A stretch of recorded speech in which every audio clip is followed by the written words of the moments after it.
So sa mga nagtatanong, ano na daw update dun sa Honda TMX 155 natin na Malaysian build. So ito na siya mga kalpa. Nakakalas na lahat ng pyesa. Nilipat natin dun sa click. So ang gagawin ko dito, babalik ko siya sa all stock. And konting ipon lang.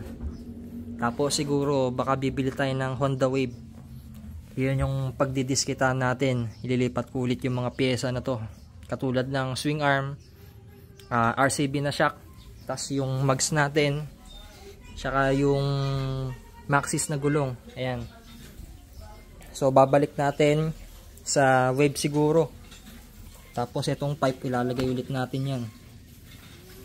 And then bibili tayo ng RCB ulit na brake master. Pati mga pyesa puro RCB. And then itong front shock na TRC, pati yung swing arm na TRC, sasalpak natin lahat yan. Ito yung RCB na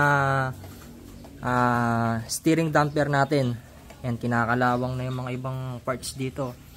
Inaamag no. Ayan, ibabalik natin. So ililipat ko lahat. Pati pala yung pitch bike na racing CDI, kakabit ko doon. Abangan ninyo.